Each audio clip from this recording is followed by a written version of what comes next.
அனைவருக்கும் வணக்கம். சற்று முன் வெளியான முக்கிய அறிவின்படி விவசாயிகள் அனைவரும் பயன்பெறும் வகையில் பிரதான் மந்திரி கிசான் சம்மான் நிதி திட்டத்தின் கீழ் 22வது தவணை குறித்து தற்போது முக்கியமான மகிழ்ச்சியான அறிவு ஒன்று வெளியாகியுள்ளது. இதை பத்தி விரிவாக நம்ம வீடியோல பார்க்க போறோம்.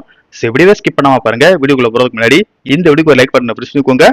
இப்ப அந்த சேனலுக்கு ஃபர்ஸ்ட் டைம் பாருங்கன்னா சப்ஸ்கிரைப் பட்டனை பிரஸ் பண்ணிக்கோங்க. கூடவே பெல் ஐகான் பட்டனை பிரஸ் பண்ணிக்கோங்க. வாங்க வீடியோக்குள்ள போகலாம். பிரதான் மந்திரி கிசான் சம்மான் நிதி திட்டத்தின் மூலம் மத்திய அரசு தகுதியான விவசாயிகளுக்கு ஆண்டுக்கு ரூபாய் 6000 உதவித்தொகையை அளித்து வருகிறது.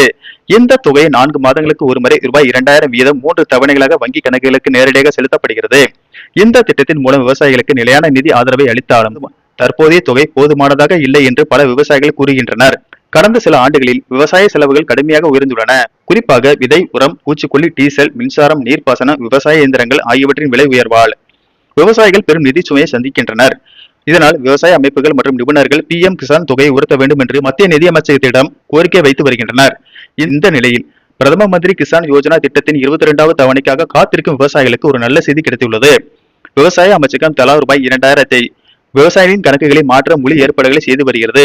மத்திய அரசின் PM கிசான் திட்டத்தின் கீழ் 22வது தவணை தொகையான ரூபாய் 2000 மார்ச் மாத தொடக்கத்தில் விவசாயிகளின் வங்கி கணக்கில் நேரடியாக வரவு வைக்க மத்திய அரசு திட்டமிட்டுள்ளது. இந்த நிதி உதவியை பெறுவதற்கு விவசாயிகள் தங்களது KYC நடைமுறை முடித்திருப்பது கட்டாயமாக்கப்பட்டுள்ளது. KYC அப்டேட் செய்யாதவர்களுக்கு பணம் விடுவிக்கப்படாது என்பதால் விவசாயிகள் உடனடியாக அதிகாரப்பூர்வமான இணையதளத்தை பயன்படுத்தி சரிபார்த்துக் கொள்ள அறிவுறுத்தப்பட்டுள்ளனர். தற்போது வெளியாகியுள்ள தரவுகளின்படி தற்போது அளிக்கப்பட்ட 6000 ரூபாய் தொகை ஆண்டுக்கு ரூபாய் 8000 உயர்த்தப்படலாம் என்று கூறப்படுகிறது. இன்னும் சில கணிப்புகளில் இந்த தொகை 10,000 ரூபாய் வரையில் உயர்த்தப்படலாம் என தகவல்கள் தெரிவிக்கின்றன. நன்றி, வணக்கம்.